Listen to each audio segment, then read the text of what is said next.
Recruitment happened through Facebook. Acha. What was Burhan Wani? Burhan Wani was a poster boy. Even in his death, the young rebel fighter remains an influence in Srinagar. Authorities fear thousands of Kashmiris will return to the streets to mark a year since Indian forces killed rebel leader Burhan Wani. What happens when there is a terrorist attack? I have taken a live surrender in an operation. A young kid, and they just joined terrorism 4 days back. So we asked them to surrender, made him speak to his mother also. Now do you think the political will in India is stronger in terms of reacting to them, to their attacks? Pahalgam has been a setback. Otherwise, overall situation has been improved manifold. So what is one thing that you wish my generation would stop thinking about the army based on their perception from movies? the life in the army is different, and life is different when you see it from outside. चिल्ला के देशभक्ति की बातें नहीं करनी मुझे आप लोगों से। आप लोग देशभक्त हो, इसीलिए यहाँ। Using the human interface of trying to collect intel, you also used a very unique method of tracking the girlfriends of the terrorists. How did you track down terrorists personally? Did you use a different modus operandi? आपने कुछ अलग किया इनको track करने के लिए? What exactly is an IED threat? IED is an improvised explosive device. What is that? It can be a suicide bomber. It can be something which can be hidden in a road or in a culvert. So when a vehicle goes, the thing explodes and causes a lot of damage. They say कि army एक way of life होती है. It's not a profession. इसका क्या मतलब है? Like for us civilians, how do we understand this? So Gugai picked up a local, tied him in front of the jeep and took it. It was a... So that there would be no stone penalty. Yes. You know what happens when a colleague or a buddy dies, unfortunately on the battlefield, and then you have to go and deliver his body to his relatives. We cry. I cried. I still cry. My best friend is no more. What does the Tiranga mean to you? I'm a soldier. I fight where I'm told, and I win where I fight.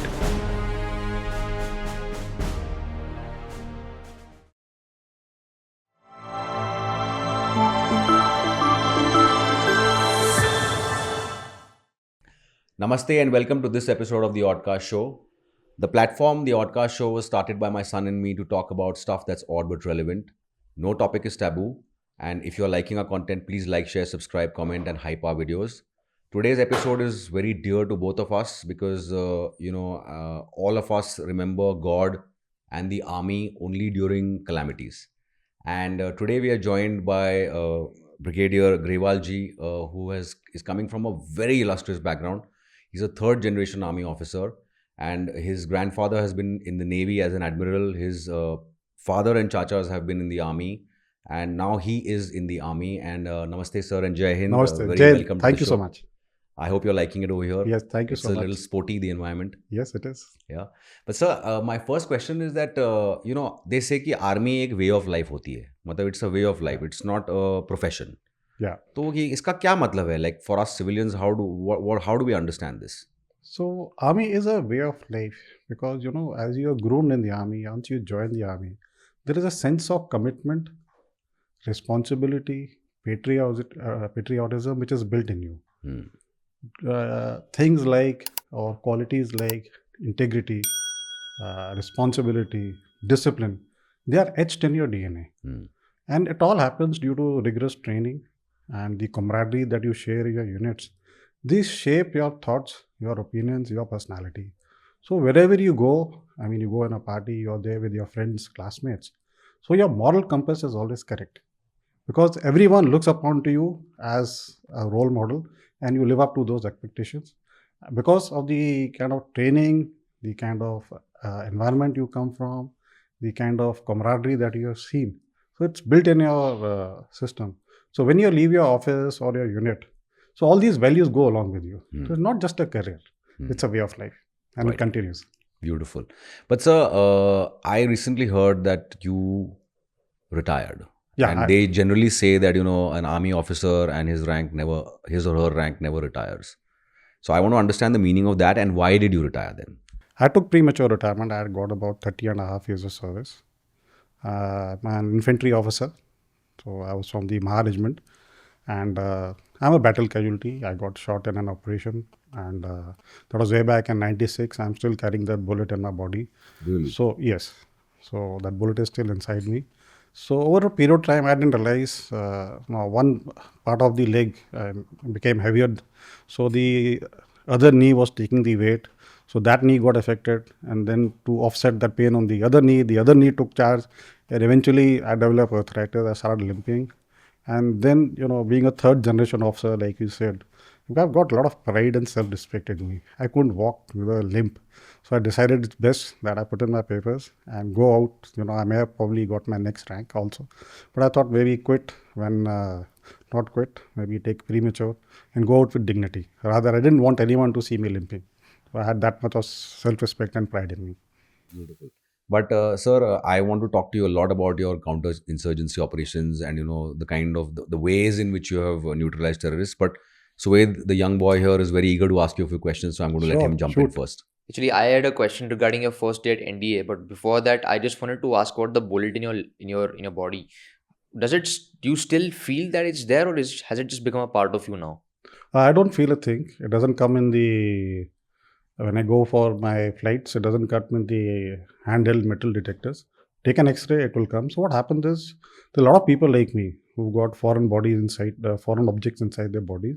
Okay. So the body is, it's a beautiful thing. Yeah. It forms a outer covering around it, and a lot of injections I got. So basically to insulate any kind of infection.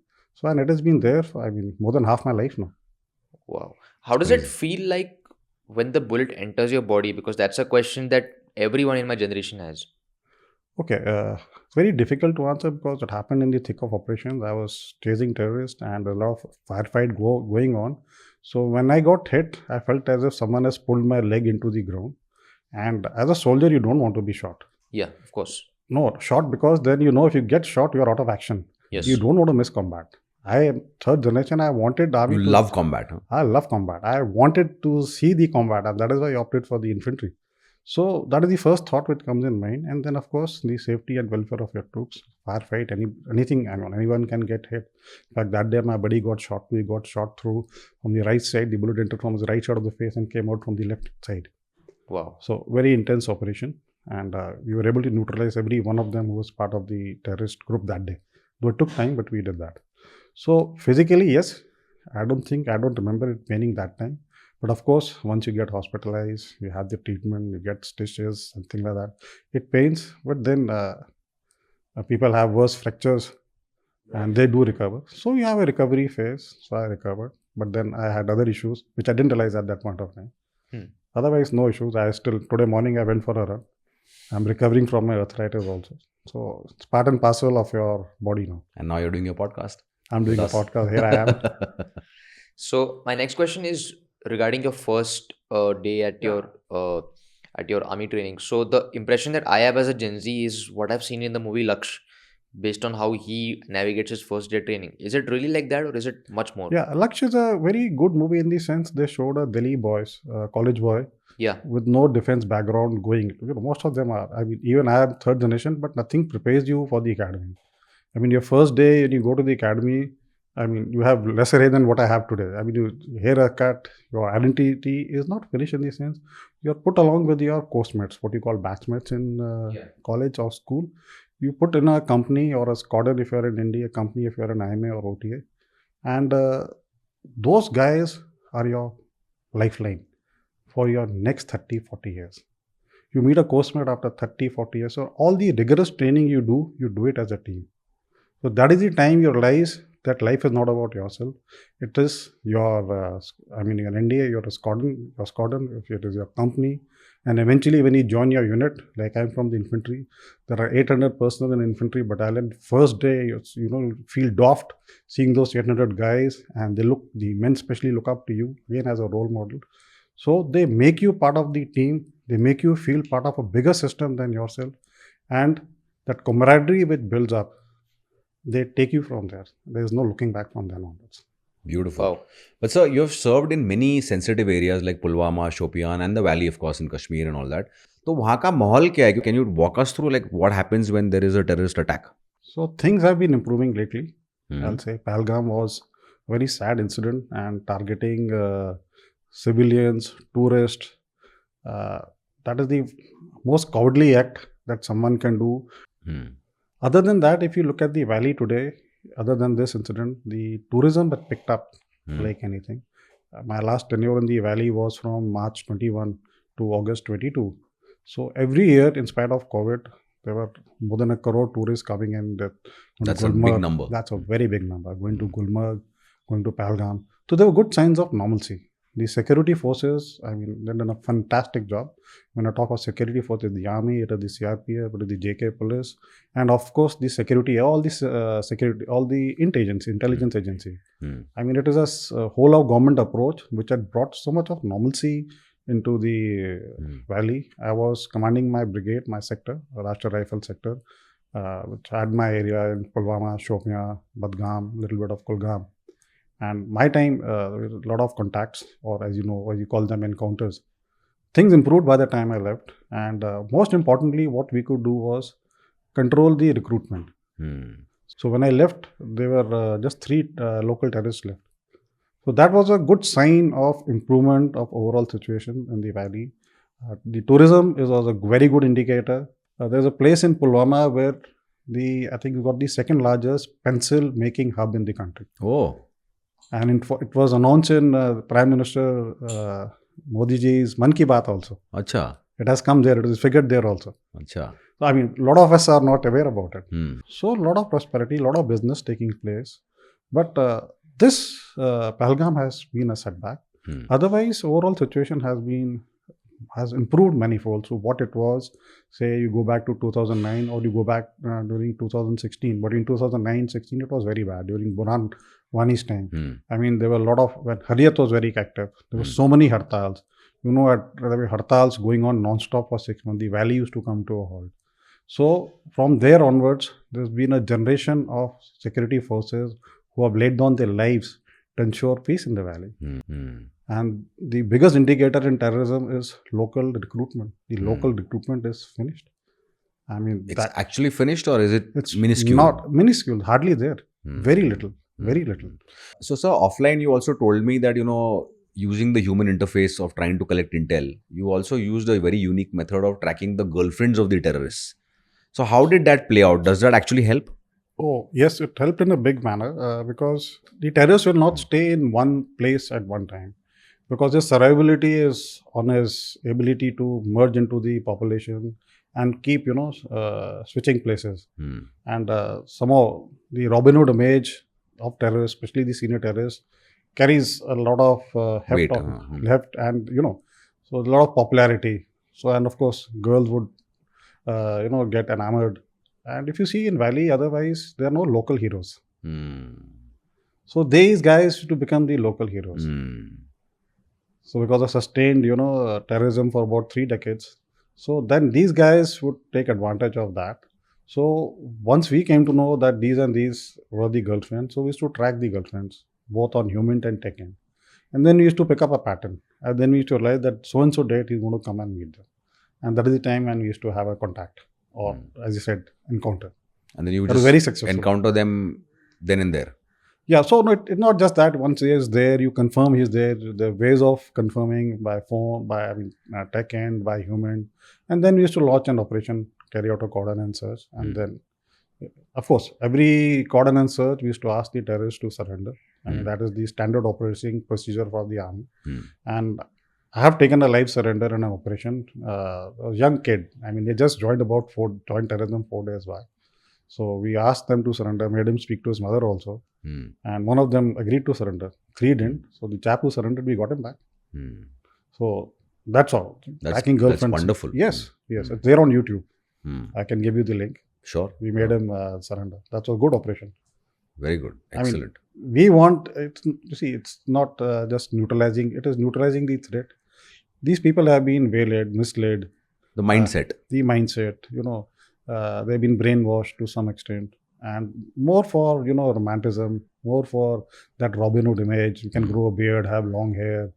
And what was Burhan Wani? Burhan Wani was a poster boy. Good-looking poster boy. More than, I think, I don't know how many thousands of, tens of thousands people witnessed his funeral. They showed up for his funeral. Yes. So the government did a very good thing. So all the janazas were stopped. So they were quiet funerals, or only every time we neutralized the terrorists. So they were not given that kind of send-off what was happening earlier. So the close family members were called and given burials in a very discreet place to prevent all this. Try to evoke emotions, especially Trying from to across. hero worship them. Yeah, hero worship them, especially from across. So that was prevented, and that has helped, and that is one of the major reasons why the recruitment has gone down. One of the reasons. It's not a major, huge trend. So I'm wondering, as a Gen Z, that whenever you enter a live battle zone, what is your psyche like knowing that there's a potential threat around the corner? Could you give us a real life example that you faced without naming anybody or the mission? So one is that you put in a cordon, and once you put in a cordon, the firefight starts. So you know that of course there is a threat. There are 2, 3. You'll know as per your intelligence how many people are there. So you put a biggish cordon so that secure the entire area. You prevent all escape routes. And there, I mean, the first thing you do is you take out all civilians. I mean, we don't fire till the time every civilian is not out of the cordon area. I mean, that is something which we follow. There are times when we have got injured also, but we prevent. I mean, we'll only fire if we can see the terrorist and it is effective. We'll not do a speculative kind of a fire. We wait for these civilians. Once you're very sure there is no civilian, we carry out our operations. So this is one, the threat, and you'll normally, by the time at my level, like I was a brigadier, 5 to reach, I knew where they'll be hiding, so I was aware. There are places when you're traveling that there's an IED attack or you've been ambushed, then it is on the spot. So you got to be very alert. Like when I was a captain, I can say a young captain way back in Northeast, I was moving with my party. So I was going through a particular village. So already something is wrong. All the shops are closed, locked. There was no movement of civilians. I just stopped my convoy. I said, there is something is wrong. Either there is an ambush waiting for us or there is an IED threat which is there. So we walked and we searched the area, and there was an IED which was planned for our convoy. So you have to maintain your alertness at all levels, especially in these areas.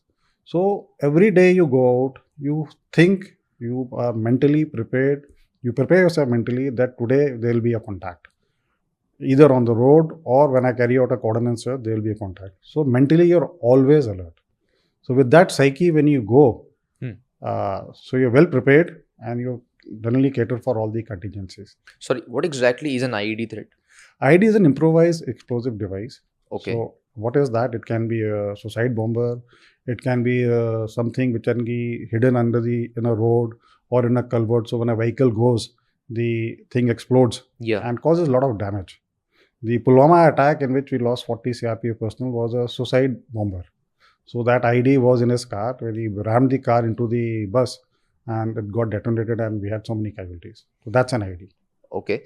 Have you ever been in a situation in combat where you're sort of stuck, you're injured and you feel like this is my end now? I've been shot. So I've been shot. So my buddy was shot. So no, you are trained so well. It is, and you're trained to operate under such conditions, under such stressful environments. And luckily, I was not that seriously injured. There are people who are seriously injured. And I'm talking of way back in 96 when communication wasn't good. There weren't any mobiles. Even radio communication was limited to very small ranges. But then I got the situation under control. I got my party to establish a cordon. And when I was very sure that none of the terrorists will be able to escape from the cordon, then I evacuated myself with a small team and I went back to my unit. And in the moment I got into the radio communication range, I gave the grid reference to where the operation was going on and reinforcements reached. Okay. So if I am the senior most, if I am the company commander or if I am the team leader, I get shot and I am not in a situation that I can't carry out my duties. There'll be a number 2. Yeah. There'll be a number 3. So you keep grooming everyone. Like I was telling you, I came from a unit which had seen so much of battle experience, including a battle or in 71 war. So you're groomed. So immediately you don't become, a team leader. You'll be a company officer. You'll understand the nuances. And then when the opportunity comes for you to take on the responsibilities, it's sort of settle and ease into your duties. Right. So that redundancy is built up, throughout in a process of training, duration. It's built up over a period of time. But sir, you mentioned that, recruitments in the valley for terrorism by the locals is low. Yeah. Has become very low right Yes. now. I have a twofold question. One is that recently we saw in the Pahalgam attack where, you know, it's said that there are a lot of civilians also who were involved in that, helping terrorists, etc. and all that. So what is the psyche? Because the terrorists are coming from another part of their, which is not part of our country, they're coming from across the border. And then they are using locals to, you know, carry out their terrorism activities. What is the psyche of these locals? Why are they, like, you know, enamored by them? Why is it that they are helping them being Indian? So it is in, you know, Kashmiri folklore that invaders will come and save them. I mean, it's an old historical thing with them. But you see, anyone who's come from across will need some support. He'll need food, water, basic to survive. So he'll have some support, definitely. Whether these locals were coerced or not, that the investigations at the highest level are there. And whosoever has helped them will not be spared. That is one thing which I've seen now in the valley. I mean, you have the concept of unified command. All agencies, inter-agencies and the security forces are working together in tandem.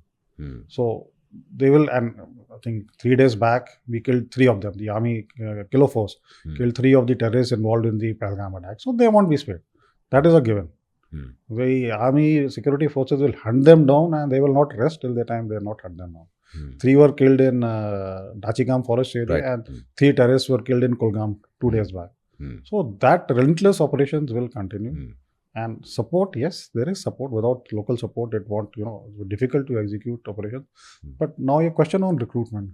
You know, earlier the recruitment happened through Facebook. Acha. Through, you know, social media. Because again, like I said, what was Burhan Wani was a huge poster boy made, you know, by Pakistan, made larger than life. And then there were some very strong leaders. So part of our strategy was to neutralize all leaders. Because they're the ones who are affecting maximum recruitment. So whatever district commanders or zonal commanders were there, at least in my time, between 21 March to 22 August, we were able to neutralize them. There's not a single leader left. So with the leader, and there's another network of people called the OGWs. That is the overground workers. Overground workers. So I find them more dangerous than the terrorists because they are the ones who carry messages from across. They smuggle weapons and very keenly involved in recruitment. So we were able to dismantle a lot of OGW networks and networks of Jaish-e-Mohammed. In fact, we picked up 22 OGWs of Jaish-e-Mohammed, which actually broke the back. Today, Jaish-e-Mohammed locals aren't there, and that was the most biggest terrorist group in the valley. We were able to neutralize the entire leadership of Jaish in about 45 days once we started getting the intelligence, including one top guy who had 7 girlfriends, and we were tracking his girlfriend, all the girlfriends. Acha. Yeah. And finally we got him. But sir, कुछ movies में जैसे हम देखते हैं Hollywood, Bollywood movies में and all that, across the board, हम लोग देखते हैं कि भाई terrorists जो है, you know, they show that okay, a child is repressed or, you know, his community is repressed and they pick up the weapon and they become a terrorist, etc., etc., etc. And बाद में जो है, जब उसको पता चलता है, you know, that he is dispensable, he goes and asks, you know, the leadership of the people recruiting him कि मेरे को क्यों recruit किया, आपके बच्चे क्या कर रहे हैं? और उसको पता चलता है कि इनके बच्चे तो अब्रॉड पढ़ रहे हैं या they are settled abroad and they are living a lovely life, और इनको डाल रखा है, झोंक रखा है ये सब चीज़ों में. तो ऐसा आपके साथ कभी ऐसा कोई रियल लाइफ में हुआ है, you have caught someone and he has realized, a terrorist, that I have been taken for a ride by my leadership? Okay, so if you look at the, I'll give a little longish answer. Sure. First, if you see Kashmir, it's a very prosperous state. Every Kashmiri will have, no one in Kashmir sleeps hungry. Is it a religious issue? I don't think so. Are they not allowed to exercise their religion? They do. There are so many sects of Islam, and every sect they are thriving in Kashmir, in India. They are following their religions. So I've interrogated a Pakistani terrorist. So when he was shot, he was taken to a hospital. So when he woke up, he saw a beautiful nurse. So the moment his eyes opened, he asked her कि बाकी 71 कहाँ हैं? So that nurse slapped him and said, "You idiot, you are shot." You're still on planet Earth. You're still on planet Earth and you get ready to go to jail. Then he said, ये मेरी जिंदगी की पहली और आखिरी गलती है. He realized. Realized. Ki what has he come from? He said ki the kind of freedom to exercise each sect in Kashmir, the number of masjid in Kashmir are far more than you possibly find in Pakistan. तो इनको सब freedom है यहाँ करने के लिए, but then they are brainwashed. They are brainwashed. They were waylaid, misled, about the... So now that is why people are realizing that they've been taken for a ride. That is why the local recruiters suddenly died down. And they were using the locals as cannon fodder, recruit them, kill them. They used to, not kill them, recruit them, and they used to get neutralized by the army. They're dispensable. So for them, they were dispensable. Finally, they realized the folly. So they got through. I mean, finally they realized that it was not worth it. I had a guy with me, a stone pelter, so from North Kashmir. So I got in touch with him through my contacts. So when he used to organize stone pelting and used to distribute the money which used to come to him, he was running the entire network in Baramulla. So I got in touch with him. So I asked him about his experience. So he was picked up by the police. So there was a Hariyat leader with him. So he asked the leader, what about your children? Are they also doing stone pelting? Is any one of them, a mujahideen? So he said, nahi yaar, mere bacche to bahar pad rahe hain. He slapped him. He said, you have put us, locals, we are fighting and your children are studying abroad. So he was beaten up by other people and all. And then once he finished his term in the jail, he got out. But since he was a OGW or a stone pelter, so every time there used to be an issue, he used to be picked up by the cops. So one day he just walked into an army camp. He does not remember who was the company commander or the major there.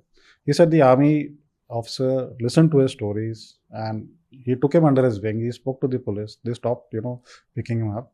So now he's a public speaker. He goes to colleges. He goes to schools. In fact, I used to get him a lot in Shopian and Pulwama. And he used to speak at gatherings. And he used to share his experiences. And then he used to tell people that don't get into this rut. It's not worth it. In fact, I used to do a very interesting thing. Whenever we were able to kill a terrorist, neutralize a terrorist, I used to do research on his biodata. Like, I was one brilliant guy, always first, second in his class, brainwashed, joined Jaish-e-Mohammed. And then I compared him to children of, the separatists. I said, this guy is given, brainwashed and he's fighting here, whereas their children are studying abroad. And people started realizing. In fact, Pulwama has hardly seen any local recruitment. And that is one major thing, operation at the strategic level that I used to do and was very successful.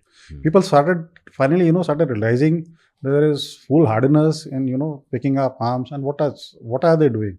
In fact, Kashmir is very prosperous. I mean, you look at the agriculture produce, you look at the tourism which is now picked up. So tourism is one of the world's biggest industry. Yeah, absolutely. As far as, economics is concerned. So, and it's a very healthy state. It's got a lot of natural resources and weather-wise, of course. Absolutely, it's heaven. It's heaven. It's heaven. Yeah. Yeah. But sir, you mentioned that recruitment has stopped now, literally, of locals reduced, and in the past it was rampant. And Yes. do you think, you mentioned about I want to get into the politics of it now. That has this political leadership that is currently in India, is it helping the army? Because the army always initially would send out signals that there is no political will from Bharat to end this or to try and go all out against the terrorists. Now I am understanding that as you mentioned, that firstly it's not a religious conflict, it's a political conflict that's happening as far as I'm understanding. It please correct stems me. from the two-nation theory. Correct. That is how, I'll give it The impetus is from there. Impetus is from the But two-nation theory. now do you think the political will in India is stronger in terms of reacting to them, to their attacks? Okay, I'll not talk about politics. What I'll say is, I'm a soldier, at least I was. I fight where I'm told and I win where I fight. So that is my dharma. So that is the principle that which we hold by. But you see, there is a limit to which a person can, take. A country which can take. We have had some dastardly attacks on us. We had the parliament attack. We had the Taj Mahal Taj Hotel. Mahal attack. And we had Pahalgam. In fact, Taj Mahal attack, I was in Congo as in a Pakistani battalion, which had fought with my battalion in 71 war. Oh, So that's a you different mean story. like UN peacekeeping? In part of UN peacekeeping. So when you have such kind of attacks which are trying to, attack the heart of a democracy, the heart of a financial hub, of course, why should we keep quiet? Of And course. why not? We have one of the best armies in the world. and see what results we have always produced. But then, sir, in the Taj Mahal attack in Bombay, after that, the government did not do anything. They deliberated for months, Yes. but then they didn't retaliate. Yes, yes. So my question is related to that. That do you think that this leadership today is more inclined to reacting? Yes, I think today world over leadership is no one is taking terrorism attacks lightly anymore. They're fed up, I think. Actually, all fed up. So it is I'll say it's like a parasite. Terrorism is a parasite which has to be removed, and it does not do any good to a modern day society. Right. And why should we accept it? Absolutely. And till the time you don't remove it from the root is not removed. I mean, you can keep you can keep shedding the branches, but till the time you don't remove the root, how do you terminate this evil? Right. That's true. I think that is what the government is doing, which is a good thing. Great. And I think the country likes it. Of course, We and love army it. loves combat. We are ready for any day, any time. Wonderful. So speaking of the country-loving combat, I had a couple of foreign friends in high school, most of which was South Korean, and they always used to talk about their plans going back to South Korea, doing their education and then serving in the army, because over there it's mandatory for 2 Conscription years. based is there. Right. Yeah. Do you think that we should be doing that in India as well? Okay, so countries like South Korea, the number of people wanting to join the army may be lesser, and conscription can be done, but India has got a huge population, 1.4 billion. So can you do that? Very difficult. But then you have NCC. So even if children, you have NCC and used to be having, scouts and guides. So you have people at the level of school and colleges and NCC and scouts and guides. That will also do a lot of good. I mean, 3 years of disciplined life, do some drill, some training. Those basic qualities, soldierly qualities will be imbibed. It will help in making, better citizens. Right. I mean, you get right. disciplined. I mean, you see the traffic here, it is crazy. People don't adhere to red lights. I mean, They don't have the civic sense. They don't have the civic sense. So the army instills that discipline. So you have that, 3 years of training, even in NCC, will make a lot of difference. NCC is a National Cadet Corps, right? National Cadet Corps. Okay. Something like that. It may be difficult to have a conscription system for this thing. I mean, that is something for the government to decide, because we have enough takers for the army. I mean, we cannot. I don't think we can accommodate the numbers, more than numbers that we can take. Right. So NCC is a good option, and the government is doing a lot of activity as far as NCC is concerned. Right. And in your days of Operation Combat, you obviously led a lot of people into combat, and won, because you said that where you fight, you win. So what is like an instance over there that you have faced, that you've been like, wow, this also happens in combat? Every operation is different. For sure. You prepare for 10 contingencies, the 11th one will come up. Like we once neutralized the topmost commander of Jaish. So, in fact, whenever I used to enter his village, there used to be stone pelting on my convoy. So, and my guys used to feel happy. कि साहब ये आ गया गाँव में, अब मिल जाएगा. So, then whenever to say कि sir साहब थोड़ा पत्थर खा के आता है, well, let's find out whether he's there or not. I mean, not my company commanders were there with me. So when we got him, it was good hint. Took 10 months to get him, tracking. I mean, a lot of int agencies were involved. Finally, when we got him, and we had good input, there were 3 guys. So normally the terrorists get together in one house, or they fight together. They will not take, separate houses. So finally, when they knew that they are in a particular house, and we get, like I was telling you, we always evacuate all civilians. So we got all the civilians out from the house. So we asked, how many are there? We always confirm. It should be very clear that we don't have any civilian casualties. That if anyone is left behind, is any hostage being, taken by them? So they said no. There are just 3 guys, and that's it. So names, we knew the names. Yeah. Just to confirm, they said 3 guys. So I said 1 Pakistani and 2 more. I said perfect. And then the operation continued. So I think we had a contact at about 7:40 in the night. By 12:30, all 3 were neutralized. We had neutralized 3. We had a drone. We could see that three bodies lying. And then it was snowing at that time. It was end Jan. So I told that we can, there's no rush. Let's wait for the first light. We keep dominating the area. And first light, we'll start the search. So around after 1 hour, firing again started. So initially I thought maybe it's an accidental discharge from one of our guys. So then we tried to confirm. They said no, there's firing coming from inside the house. So then we asked the occupants of the house or the house owners. They said, where this fourth guy come from? So then the mother said कि my son wanted shahadat, उसे शहादत चाहिए थी. He was the OGW who had got them to their house. That is a surprise. So, but then we wanted to be sure there's no human right violation. So we spoke to the local media, and we gave the mother's statement and telling that, that this guy had become a terrorist, now wanted to be part of and achieve martyrdom or shahadat as they call it. So every situation is different. And like I said, it is not just the army, it is CRPF also there. So CRPF is looking after the stone pelters. The police is giving you the local lint about the masjid. And at the same time, operations and all are going on. Like there was a time when there were 2 bus load of stone pelters coming from a different district to extricate because the 2 terrorists, because 2 terrorists who were involved, part in the cordon, they were of that particular district. Right. So we came to know. So we intercepted their call. So RNW said there are 2 bus loads are coming. So immediately I put another unit on the job to stop the bus there. So it is a wholesome effort. Like I said, after the present abrogation, so that unified command, the whole of government approach has made a lot of difference. And that is how that success that the army has been getting, it's phenomenal. Right. As such a prominent leader in the army for so long, what do you think makes a good leader, and what leadership advice would you like to give to people to make sure that what makes a good leader stand out? So army, you start off, as an officer. So there are junior leaders, even amongst the personnel, you are junior leaders. So the army will go through rigors of training, courses, battle experiences. So every experience that you get, it enriches you, matures you, and makes you that much better. So a leader, today, if you talk of today a leader should be one who's very cool, calm, who can take decisions in adverse situations, operate in shades of grey.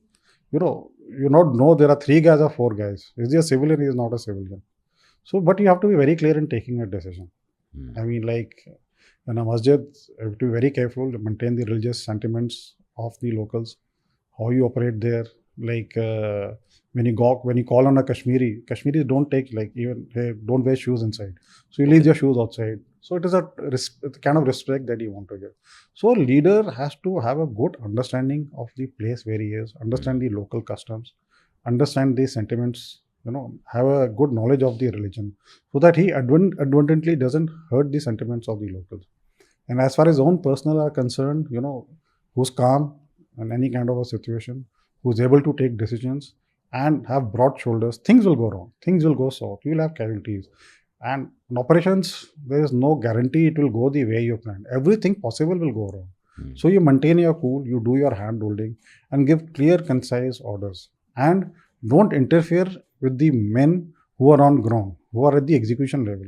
You only interfere when you feel with your experience that yes, what he is doing could be wrong. You advise him at that point of time. Or when someone comes to you for advice, you give it to him. So you are observing everything, understanding what is going on, and you're preempting. So at every level, you are thinking 2 steps ahead and thinking at least 2 steps below.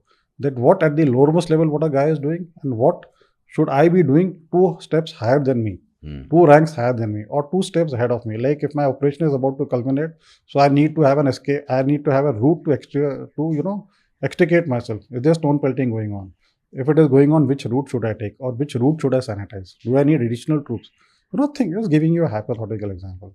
So your awareness levels, situational awareness, phenomenal. And a good leader in today's world should be able to multitask. You should be able to use a mobile, you should be able to use a radio set. I mean, you should be very good in tech, as well as have basic HR, human resource qualities. You should be that empathy factor. Very important. You must understand, come back, you're in combat, somebody's got hurt, or the local sentiments. So, I mean, it's a huge list. So, today's job of a leader is quite tough, not that easy. Right. And especially in counter-insurgency, you're working in shades of grey. You don't know who's a terrorist, who's not a terrorist. Everybody cannot be a terrorist. So, you have to understand and you have to neutralize the threat. You have to protect the innocent. You have to ensure nothing untoward happens. So, a leader has got to be situational awareness also is very important. Right. Right. Beautiful, sir. So I had a question where, I'll tell you an incident that happened in the valley where there was a terrorist who was being sort of captured, and the officer in charge was one army officer called Mr. Gogoi. And It happened in my area. yeah, in your, that's why I'm asking. The chap was called Dar, was put on the jeep, and it Yeah. happened before I had taken over. Correct. Yeah. So he was, and there was a lot of stone pelting going on, and Yeah. the army personnel were outnumbered by the civilians and locals, No, etc. there was this election people were there. Correct. So they had got stuck, and there was a lot of stone pelting going on. Stone against pelting them. going on. So they had to be extricated. Right. So there was no headway which was being made. Hmm. So Gogoi picked up a local, tied him in front of the jeep, and Jeep. took it. It was a So that there would be no stone pelting. yes. But sir, you mentioned that, just before this, when you were talking to Sued, you mentioned that, the local media, you always inform them so that there are no human rights violations. So my question is actually related to that when he did that, when Officer Gogoi did that, there was the pure human rights media uske upar toot padi. Yes. And they made him to look like the villain. Yes. So do you think that, including our own media, so do you think that, our media sometimes, puts a handbrake on your operations? Do you think that, is it helping you or is it not helping you? No. So media does told not to. In fact, media has to be in touch with the media and has to not give any information. Like supposing you have Locations, etc. they know operation is going on, firefight is going on, they'll always know. But if in case there is a casualty, you need to evacuate the casualty. I used to never let it out. Because what if the roads are blocked? So that kind of secrecy has to always maintain, and only on need to know basis. That yes, there are 2 people or 3 people. That's all. And till the time the operation was over, nothing was told. As far as Gogoi is concerned, I mean, everyone will have a different opinion. But Gogoi extricated those people without a single round being fired and not one casualty. It was very easy, you go fire. There would have been casualty. There would have been people who would have injured. He could have chosen that easier option. He could have done that. I mean, being in uniform and you under the Armed Forces Special Powers Act, he could have done that. But he chose something which was uses ingenuity to extricate those people. So at the end of the day, if you come out without a single casualty and you've done the job, I think hats off. Great. So, nationalism for civilians like us generally means that अरे 15 अगस्त आ रहा है, 26 जनवरी आ रही है, अरे झंडा उड़ाना है, झंडा लहराना है, तिरंगा सल्यूट करना है, गाने गाने हैं, जय हिंद बोलना है, all that. That is what nationalism has been reduced to for civilians.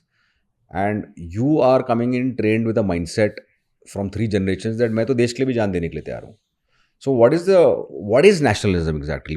To an army officer, how would you explain it to a civilian like us? So nationalism is basically the love for your country and your man beside you. He's also part of your country. Absolutely. He's your comrade in arm, and you train beside him. You sweated with him. You have given your blood along with him, and you shared all your happiness and sorrows. Imagine someone is serving in -50 degrees. The only guy is talking, machines don't work, but the body still works.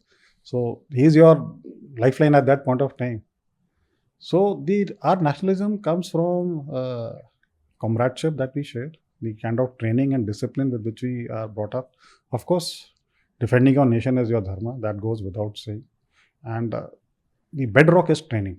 But what I wanted to know, sir, is that जैसे अगर आप सर्व कर रहे हैं and फिर आप छुट्टी पे आते हैं घर और वहाँ आप देखते हैं कि जो सिविलियंस हैं ट्रैफिक सिग्नल्स ब्रेक कर रहे हैं, they're spitting on the road, they're throwing trash on the road, do you feel like protecting citizens like that?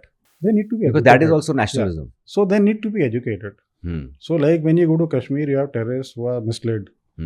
Why? Probably they were not educated properly. So it's same thing. Someone who's not been educated, someone who's always taking shortcuts. So again, like I said, there are ways and means of doing it. The police needs to be more effective. Someone is, especially Delhi, my last posting was Delhi. You got traffic cameras at every red light. Speed cameras all over. Everywhere. So that is what is required. So that discipline, especially with a 1.4 billion country, everybody is in a rush. Jana kahin nahi hai. But everybody wants to jump the red light and go. I don't know where they want to go. Pahunchna hai bas. Yes, everyone wants to go in a rush. Everyone wants to jump a red light. So that somehow, maybe it's the population pressure that we have. That is one of the reasons. So as far as the people's psyche is concerned, yes, it needs a definite change. I mean, especially in these things, we need to be having better civic sense. I mean, the kind of history, what Bharat is, what Bharat was, the way, the country had, what glorious past we had. We somehow need to, Reconnect to our civilization. reconnect to our ancient civilization. We told what a glorious history we had and not, just ape the West. So that, somehow the balance needs to be drawn. Maybe our education system needs to teach these basic civic issues. Like I remember in school, we used to have moral science. Correct. Moral science, I remember the red light, amber light, green light being taught to us. I mean, a lot of people still don't know on amber light, you're not supposed to go across. Amber light is a warning that you stop now. You go abroad. But here our civilians are using the amber light. They use speed full speed. और आगे बस signal पार कर लो. Yes. So basic understanding is not there. So that has to be, a lot of Fauji's also may not know this. So that civic sense has to be brought in. Right. So that awareness has to be brought in, and you catch them young. You teach these things in school. But sir, wouldn't that also be nationalism? Serving It is nationalism. Of keeping course. your country clean is also nationalism, right? As a civilian, that's the least we can do. The kind of pollution we have, plastic waste, you educate it like my daughter, she'll not use plastic. Come what my she says, no, please don't use plastic. Very good. The next generation. So that it comes with education. So you do that, you catch them young, and my daughter she's never tell you, she said, don't jump a red light.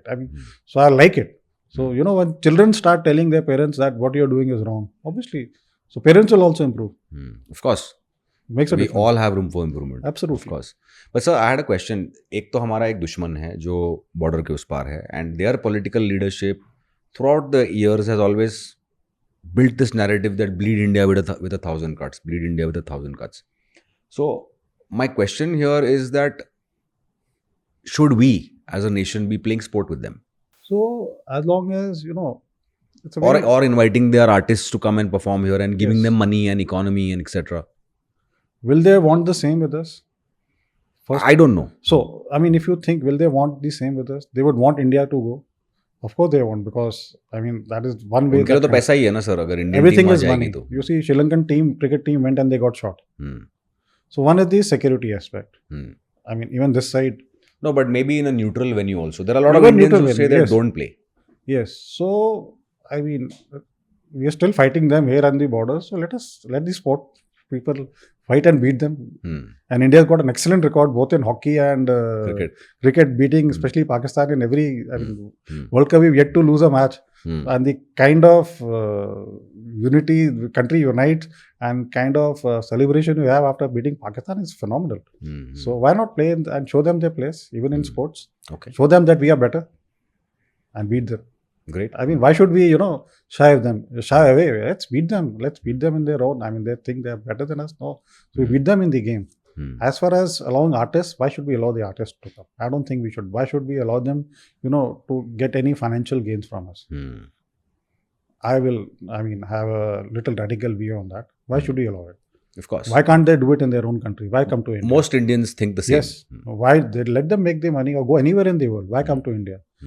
Till such time, though, locals, may not be supporting. They may feel that it is probably their army or certain political leaders who want to stem terrorism in India. But then they are part of the country. Why are they voting for them? Why are they supporting them? So you're part of the same country. So as far as, even if in India, if you're throwing your pan, gudka, they're also part of us. So we got to educate them. Similarly, they also have a responsibility as citizens, not support. At least carry out, processions or say, let's not support terrorism. Has there been any such case? No, never. And anytime we have casualties or something happening in India, the locals support that. So we must understand their psyche. So why should we support their artisans? We should not. Definitely. This is my logic. Well, This is my logic. Absolutely. So one last question before we get into the rapid fire is that mostly my generation understands the army of whatever country through movies. Like I said, my first question was regarding Laksh. So what is one thing that you wish my generation would stop thinking about the army based on their perception from movies? You see, the perception about army, I'm a third generation officer. Nothing prepared me what I saw when I became an officer. Because the life in the army is different and life is different when you see it from outside. For sure. So there are good movies. Movies will show a lot of romanticism, a lot of realism may lack, Like Lakshya, they captured the imagination of a college kid. If you see him, what he was, and eventually he captures the peak. Incidentally, it's a story of two of my course-mates. One of them is no more. Okay. And the officer who's no more got a Veer Chakra, and the other officer got a Sena Medal Gallantry. So it is a part of the story taken from their operation. It takes years and years of preparation, to build a good soldier, to make a good officer.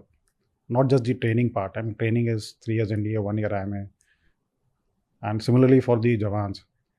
It's perseverance, sitting in minus 50, minus 30, plus 50, going out on operation in Kashmir at minus 15 degrees. Away from family for so Away long. from families.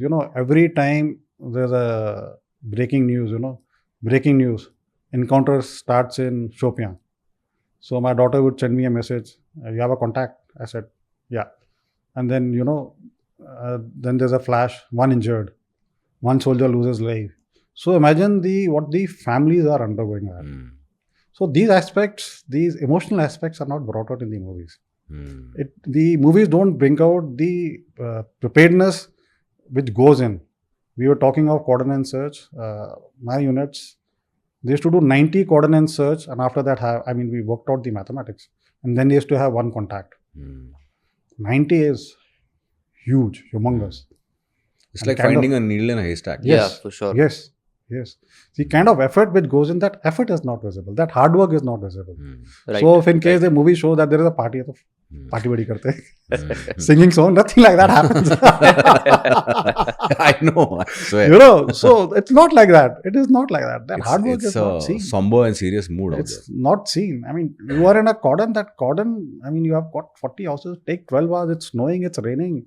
I remember an operation. We killed one of the top leaders of Hizbul Mujahideen. One of the boys got shot in his foot. He didn't realize. His buddy said, कुछ लाल लाल निकल रहा है. He said, हम में से किसी को गोली लगी है. So then they checking, because minus 15, body is numb. So one chap said, यार मेरा जूता फटा, मेरे को गोली लगी. He didn't even know. He didn't realize. Wow. Minus 15, like I said, at that temperature, machines don't work. We are humans who are working. But you spoke about emotions, sir, just now, about in the army where, there's so much of mental health also, I'm sure. Yes. Kabhi aapne, what happens when, a colleague or a buddy dies, unfortunately, on the battlefield, and then you have to go and deliver his body to his relatives. Yes. Have you ever encountered that moment, and how do you then deal with your own mental health of seeing his family break down? I'll give an example. We had a firefight. My officer, I thought he's dead. So he was behind a Maruti van, crouched. It was heavy firing and a lot of firing. So I ran to him. I said, are you okay? He said, I'm fine. So then I saw my buddy. He just slumped, almost, and he passed away in my arms. He got a burst of 5 in his heart. He was wearing a bulletproof, but when he was moving out of the vehicle, came down and he got shot. You feel angry. You feel bad because, again, he's your brother. And like when I was shot, this guy was looking after me when I was in the hospital. So you're very close to him. So in a unit, you're tight. You're like family. And tightest possible family, you grow with them, you eat with them, you sleep with them. So like when a young officer, like you asked, you join the unit, you make a lot of mistakes. So your seniors will shout at you so that, tomorrow when you're leading men, you don't make mistakes. So men will come and comfort you, koi baat nahi, saab ne aaj aapko gussa kar diya. So, you're growing up in that family, you're spending 20 years of your life. You've not spent that 20 intimate years with anyone. So, and with men, there are hardly any boundaries. They are very close. There have been instances when I've been fired upon, I've been in firefight where people have come and jumped on top of me and put me on a side. And they have scolded me. कि साहब आपको फिर से गोली लगी तो हम किसको मुंह दिखाएंगे? Please be careful, So that is the kind of, courage, that is the kind of, the kind of respect I have for our men, the kind of loyalty that they show. No amount of money in this world can buy that. But sir, do army officers cry? Of course we cry, we are human. We cry. I cried, I still cry. My best friend is no more. I lost him, I still cry for him. Whenever I meet his wife, I cry. It's normal. But then you have to learn to control your emotions. But when you are a leader, you have to depict your strength. Even if you cry, it's not, there's nothing wrong with that. Real men cry. Very well said. Very well said. Because there are movies that have depicted कि मर्द को दर्द नहीं होता. No, that is all nonsense. Yeah, I agree with that. That's all nonsense. Absolutely, absolutely. So, sir, one final question, sir. What does the Tiranga mean to you? Everything. Can you elaborate? So, what are the ethos of the army? Naam, Namak, Nishan. So, Tiranga is your Nishan. You fight for the flag of your country. Wherever you win, you put your flag. When I was in Shopian, I put a 150-foot tall flag post in Shopian. Oh, lovely. It is the highest flag post in Kashmir. When you fly, if you ever fly to Srinagar, you will cross, it isn't the flight path, you will see it, the flag fluttering there. How beautiful. It means everything to us. So, it's Naam, Namak and Nishan. Nah. So, your Nishan is your Desh. Nishan is your flag, your regimental flag, your battalion flag, your colors, and your country flag. Naam is your unit. Namak is your loyalty to your unit, to your country. So we live by these ethos, Naap, Namak, Nishan. So I just wanted to ask, what exactly does the map of Bharat mean to you? A map, if you ask anyone, it has got boundaries. This side is India, that side is Pakistan, that side is Bangladesh, that side is China. Those boundaries have got emotions and sentiments of 1.4 billion people. For a civilian, it may be, aaj ceasefire violation ho gaya, aaj intrusion ho gaya. But for a Fauji who's standing at that border, it is his karam hui. Every picket, every milestone, every stone there tells a story. The Indian Army has been defending the borders since 1948. We have seen so many wars, insurgency, terrorism, infiltrations. For a soldier, that land is pious and sacred to him. He will stand there steadfast, be it rain, be it snow. Like in a regimental song, I'm from the Maha Regiment. So there is a line from the regiment, चाहे पड़ रही धूप खड़ी हो, वर्षा की लग रही झड़ी हो, तो भी कार्य छोड़े ना हम, क्योंकि हमार सैनिक है हम. So that is the ethos with which that soldier is doing his duty. And he is not leaving that ground, even if it is going to require him to stand last man, last round. So it is a very sacred piece of ground. So for him, that boundary, that border is very pious and sacred. That is what it means to us. Very nice. Beautiful. Beautiful. So I'm just going to let Sued start the rapid fire, sir, and we will just request if you can try and answer the questions in one word. Okay. It's a little rapid fire, something that you're used to on the battleground. This should be easy for you. I don't know. So first question, one lesson every Indian should learn from the Indian Army life. Selfless service to the nation. Okay. What stays more with you, sir? Discipline or memory? Memories fade. Discipline strengthens your memories. Wow. Most underrated Army value. Compassion. A soldier is very, very, very humble and very, very compassionate.